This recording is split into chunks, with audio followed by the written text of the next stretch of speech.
Welcome to the Historypedia channel. My name is Peter and today I'm going to tell you about an ancient world history. The Battle of the Trebia was fought in 218 BCE during the Second Punic War between the Roman Republic and Carthage.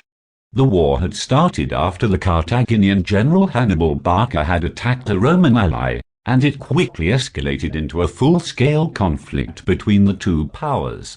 In 218 BCE, Hannibal led his army of around 50,000 men, including infantry, cavalry, and elephants, over the Alps into Italy. The Romans, under the command of consuls Tiberius, Sempronius, Longus, and Publius Cornelius Scipio, marched to confront him. The Roman army numbered around 30,000 men and was composed mainly of heavy infantry, known as legionaries, as well as some cavalry. The two armies met at the Trebia River, where the Carthaginians had taken up a strong defensive position on the far bank. Scipio wanted to delay the battle until spring, but Longus was eager to engage the Carthaginians. Despite the cold and wet conditions, Longus ordered his troops to cross the river and attack. However, the Carthaginians had prepared a trap, luring the Romans into a pincer movement with their cavalry and infantry. At the start of the battle, Hannibal's cavalry surprised and overwhelmed the Roman cavalry, driving them from the field. The Carthaginian infantry then attacked the Roman infantry, which was already weakened by the cold and wet conditions. Hannibal's men used their superior mobility and skill to outflank and surround the Romans, inflicting heavy losses on the Roman army. Despite their initial success, the Carthaginian army suffered significant casualties due to the extreme cold and exposure to the elements. Hannibal also lost many of his elephants, which were rendered ineffective in the snowy conditions.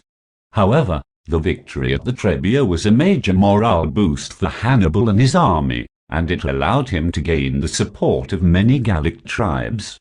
The battle was a disaster for the Romans, who suffered heavy casualties and were forced to retreat. Many of the survivors died of exposure and disease on the long march back to Rome.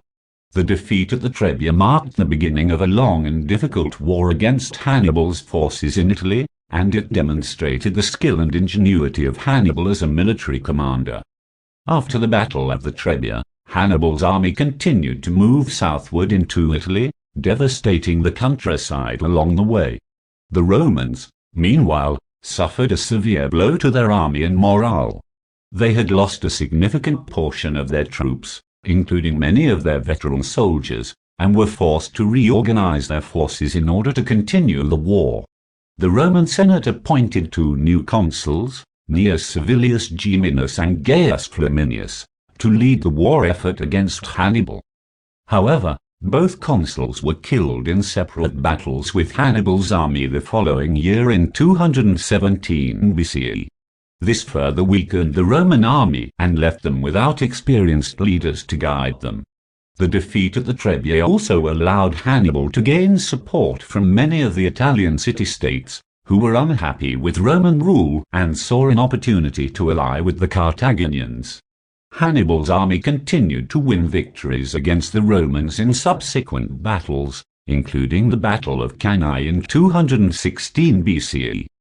Overall, the Battle of the Trebia marked a significant turning point in the Second Punic War. It gave Hannibal a decisive victory and set the stage for further successes for the Carthaginians in Italy. The Romans, on the other hand, were forced to regroup and reorganize their forces in order to continue the war. Thank you for listening. Stay tuned.